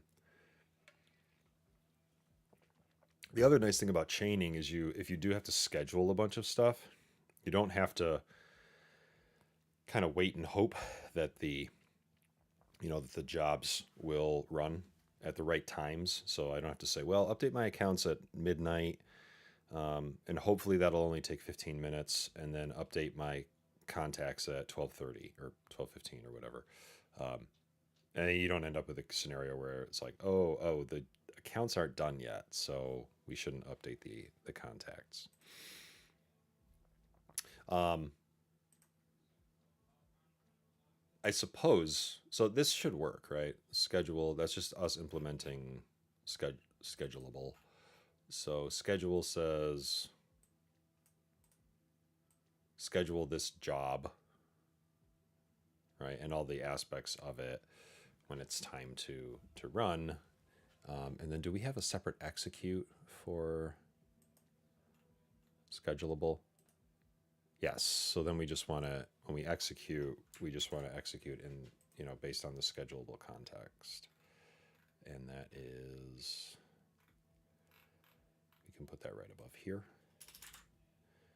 All right. So that actually lets it execute. And then we just fall back to a init, which is our, which I could call it run, I guess, but whatever the case may be. So init is actually the where the work happens, but it retains the it knows the configure the it's the instance of the class, so it knows everything about itself to run again. And then likewise, schedule once, I'm calling it, says take a job name, and so you can pass it a job name, right? It's just going to tack on the random long at the end of it. And so if we do minutes from now, I think that's what schedule batch does or accepts. We just need to give it our self, which is implementing batchable. That's what it wants here. The job plus the random, minutes from now, and then the batch size. And then we pass back the scheduled job ID for fun. Because maybe it's necessary. Maybe you want to use it for something else, some other process later to check status or something like that. So that is, I think that's everything that we had implemented before. So we cleaned up the flow, gave it some more robust objects. We created some more robust enumerations for certain values. We still have the chaining. We still have the scheduling. And we also solved for not losing our set values from one to the next or one flow to the next. We can pass in a collection to a flow, and it will execute that and come back. We do have to, there's some rules to play by with all of this, so probably want to document that too. Definitely no unit tests right now, but we should do that. Will do that, not should do that. And so now we have this engine, but you still have to do this, right? You still have to write the code that executes this. I would love to move to a place where you could configure these.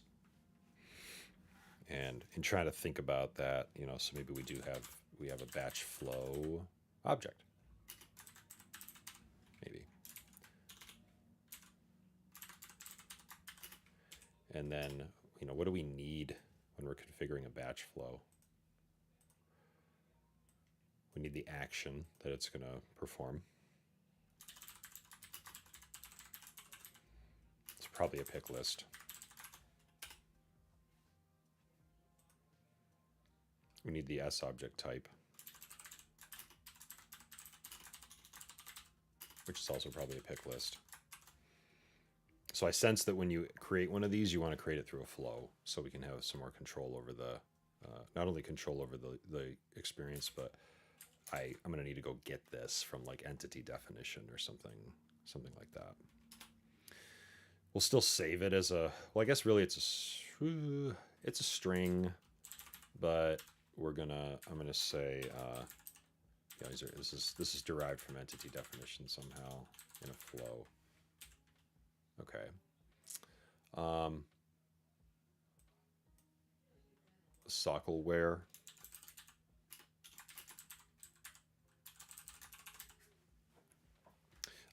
It'd be cool if we're in a flow, if we could use there's a component out there that somebody built that lets you, it's like a query builder, right? So I'm just going to make a note on that, like query builder in flow, question mark.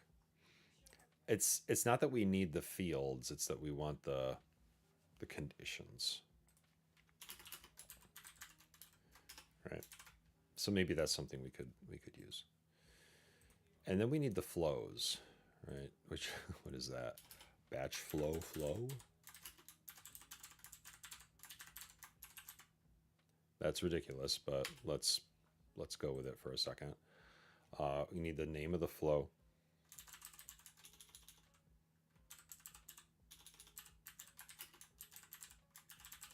I wonder if I can get that.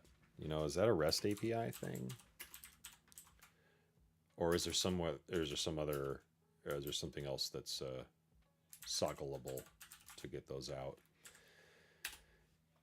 Because then that could be a pick list also. And what else do we need we need the mode, which is also just probably a pick list.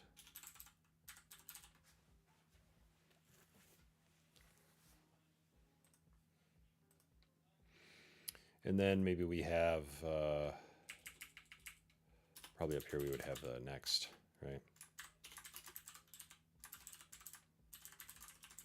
Which would be a lookup to another batch flow.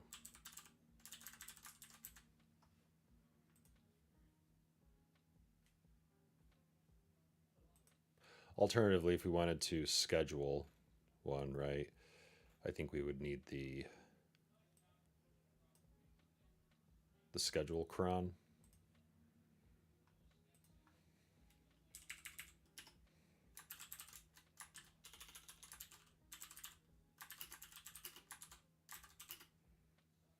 It's my groovy batch flow, for example.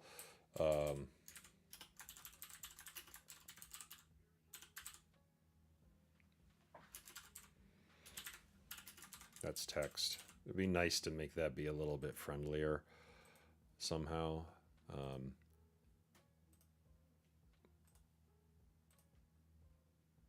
So then you'll have one or more of these.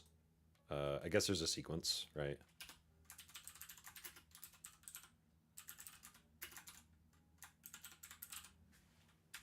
Right, because we define the sequence when we write our code.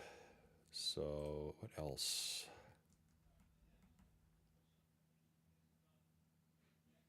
It seems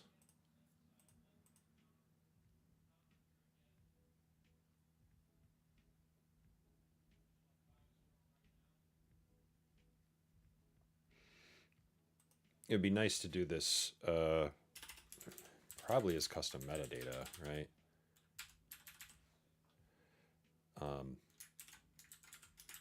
We probably want some kind of description field on these batch flows. What is going on? And then maybe we want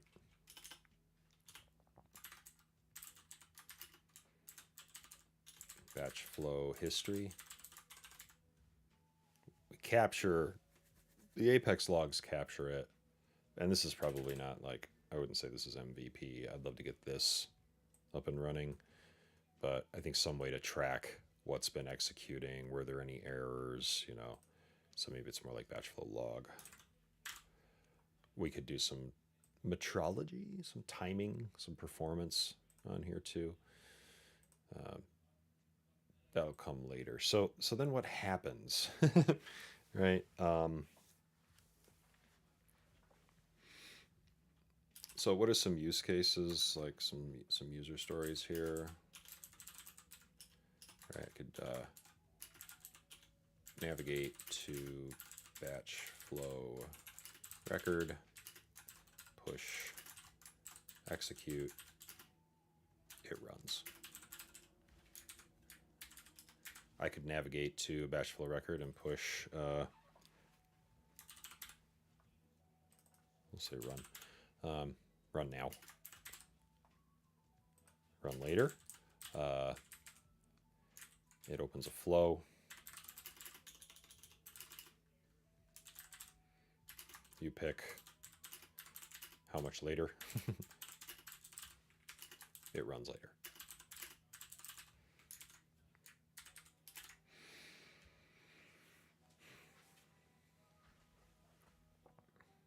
So these are like ad hoc, right? Well, let me go do the thing. Pushes the thing, runs the thing.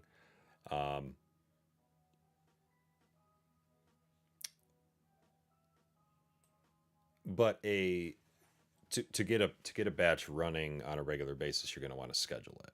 So we can maybe we want to, you know, maybe navigate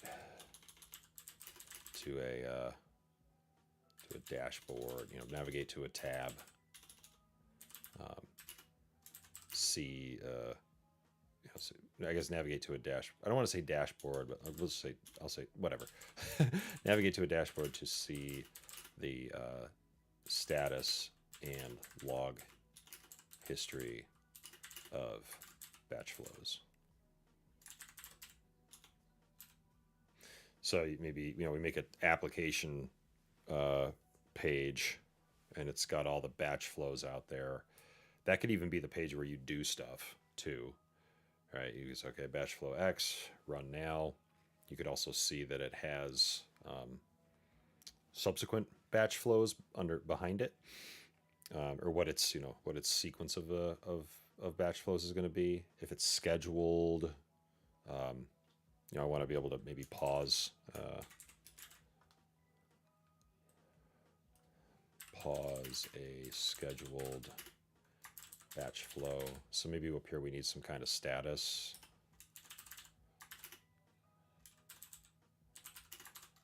Active, paused. Maybe draft, I don't know. Maybe you want to design one of these, but you don't want it to start running yet. I want to cancel.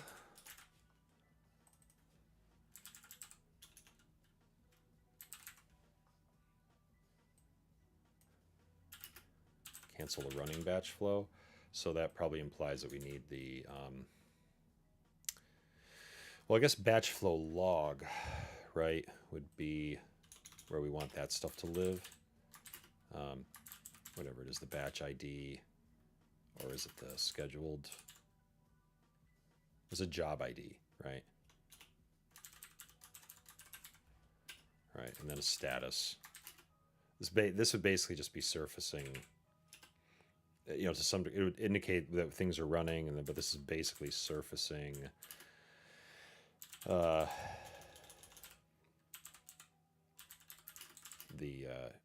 you know, the relevant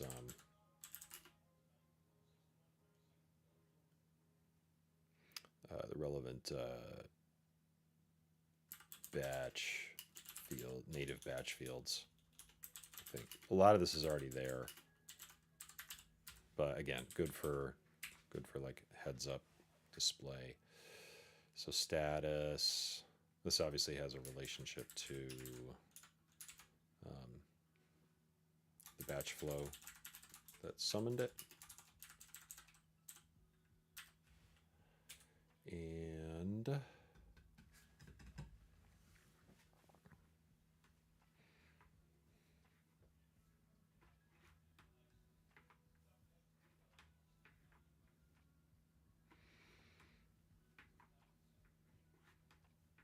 so the whole point of these objects and the data is to build a dashboard where you can go execute batch flows.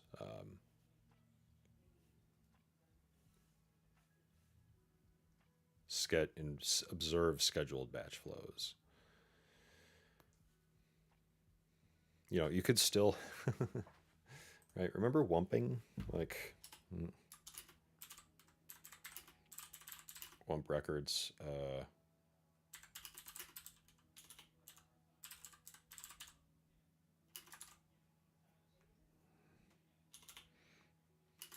So there's no batch flow here per se, right?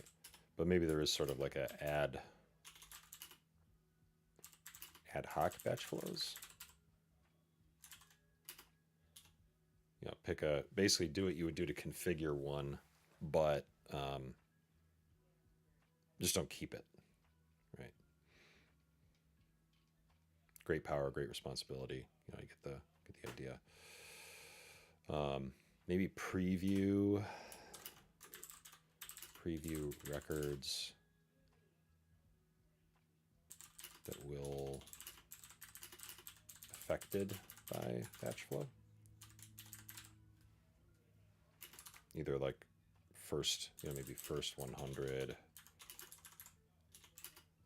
total count up to 50K, something like that. Okay. Cool. Let's call it there. I had to start late and I had to leave early because I got some Friday afternoon day job stuff to wrap up before getting out of here. I think we made some progress. I feel like Batchflow is in pretty good shape right now as an engine, and if we can put a front end on this to configure our batch flows and schedule them and view the state of their execution, then that would be cool too. Custom metadata probably for the setup. I'd like to do the setup in a flow though, so it might have to I don't know, to talk through the REST API to make that happen. And then I think Batchflow log has to be like a record or an object type because we're going to write to that a lot, and we don't really want all that custom metadata laying around. I want these to be set up as custom metadata so I can deploy them. You know, because even though this is all awesome and easy, we're still probably going to want to test our batch flows somewhere before, you know, pushing it to production and saying fire away. Although then you can review them in production and see how they're going. All right, that's that. Cool. And then, you know, maybe we'll invent some other stuff that Batchflow needs to do. But really, like we're just offloading all of the logic, the execution logic, to the flows, and giving the flexibility to, you know, run it all at once or run it against every record, run against one record at a time. So if you want to do call outs against those records, stuff like that, like the flow can handle all that. So we'll see where this can go. But wrap it up for now. Thanks for hanging out. If you're watching later, thanks for watching. I hope the music wasn't too loud. And I'll get out of here. I'm Tom, and you can't do that on Salesforce. How's that?